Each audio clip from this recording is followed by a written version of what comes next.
O Estado se organiza para te roubar e enganar, e eu posso provar.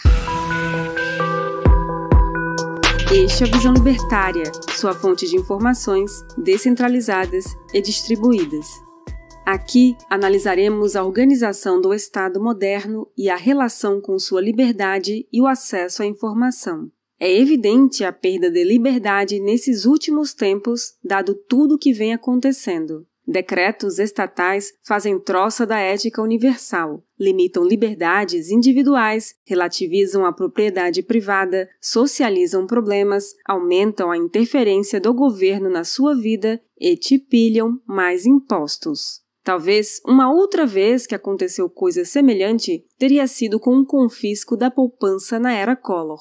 As pessoas não foram obrigadas a ficar em casa por um decreto, mas tiveram que ficar pela falta de dinheiro. Negócios ruíram, foi uma quebradeira geral e um sentimento de desalento se espalhou pela sociedade. Mas quem tem apreço pela liberdade deve saber que só há uma maneira de defendê-la. Ou se defende a liberdade em absoluto, ou não haverá liberdade a ser defendida. Ou o indivíduo tem liberdade total, ou não tem liberdade alguma. Portanto, a liberdade obedece a uma lógica booleana de 0 ou 1, falso ou verdadeiro, tudo ou nada. Porque se há uma única justificativa para se perder a liberdade, então logo qualquer justificativa bastará para limitá-la. Há ainda pessoas que defendem a perda temporária da liberdade por questões utilitaristas. Não percebem que essa liberdade não voltará jamais.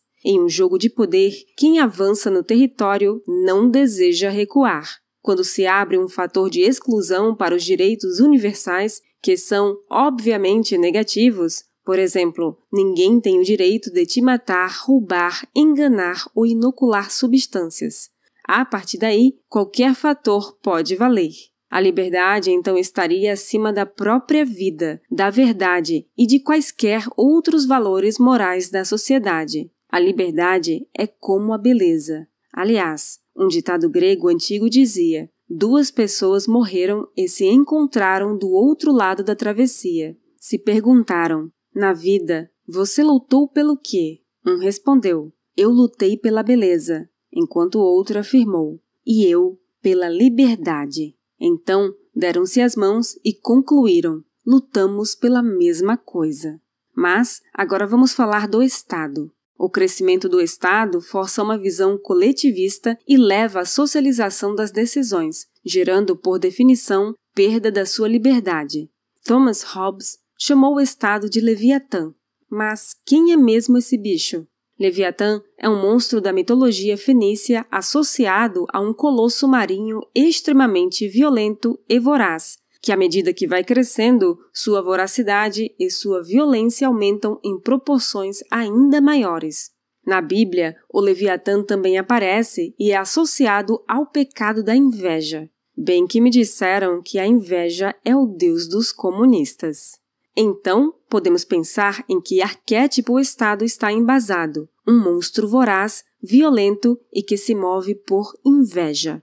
Robert Riggs, em seu livro Crises e o Leviatã, observa que, especialmente em momentos de crises, o Estado tende a aumentar ainda mais em tamanho e influência, reunindo assim os incentivos para o próprio Estado gerar as mais variadas crises.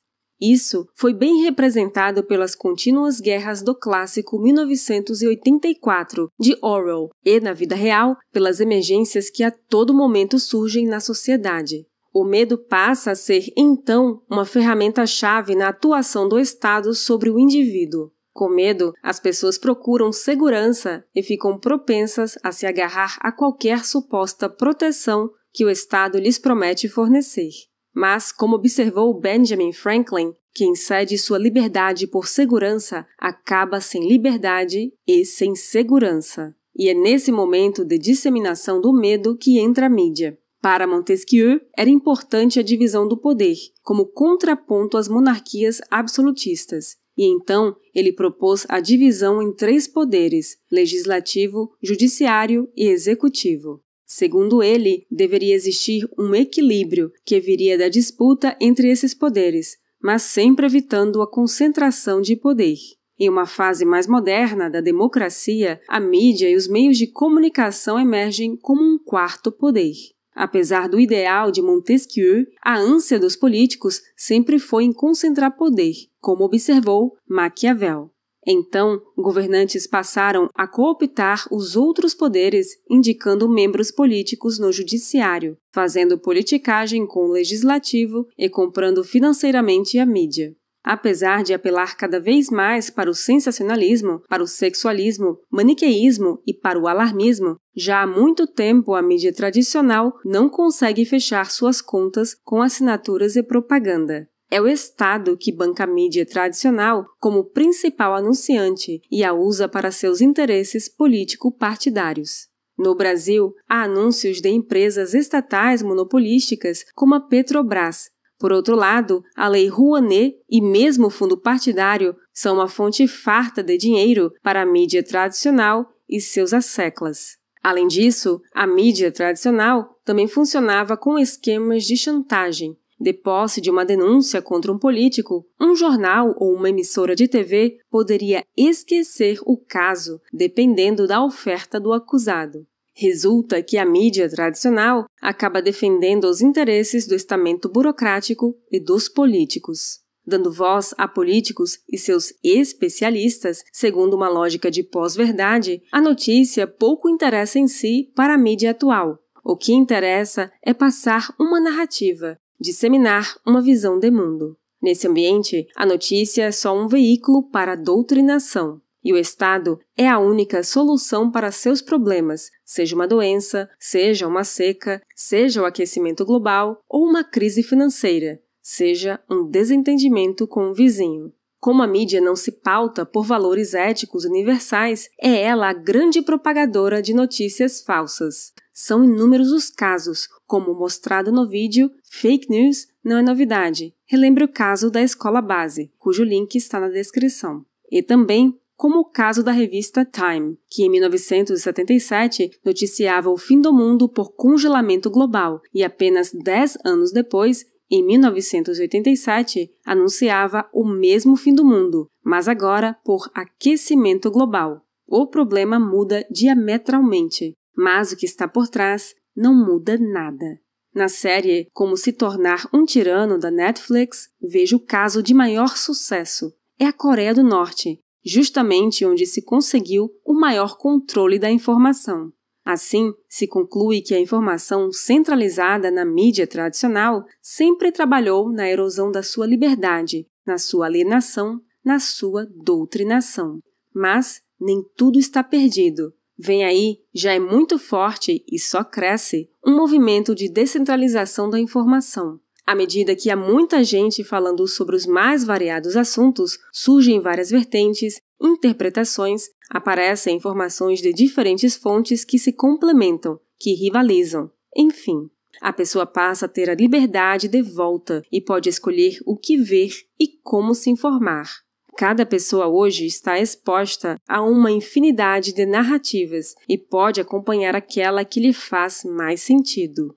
Portanto, a informação descentralizada gera liberdade, faz ruir narrativas absurdas, desmonta a burocracia instalada no governo e rompe as hierarquias do antigo status quo. Ela rompe o monopólio da informação pela mídia tradicional, limita a doutrinação estatal, solapando narrativas de crises e, assim, dificultando o surgimento de um Estado salvador e, em última análise, faz reduzir os incentivos para seu crescimento. A informação descentralizada é contrária a essa mídia que apoia o Leviatã. E cá estamos fazendo nosso trabalho de formiguinhas no intuito de ajudar as pessoas a lutar contra esse monstro. Junte-se a nós! Obrigada por sua audiência. Este artigo foi sugerido e escrito por Amazônia Livre, revisado por JJ Liber e narrado por Baby Yoda. Se você gosta do nosso conteúdo, inscreva-se no canal e clique no ícone de campainha para não perder os próximos vídeos. Se você quiser contribuir com o canal e sugerir uma pauta, vá ao nosso site visãolibertaria.com. Até a próxima!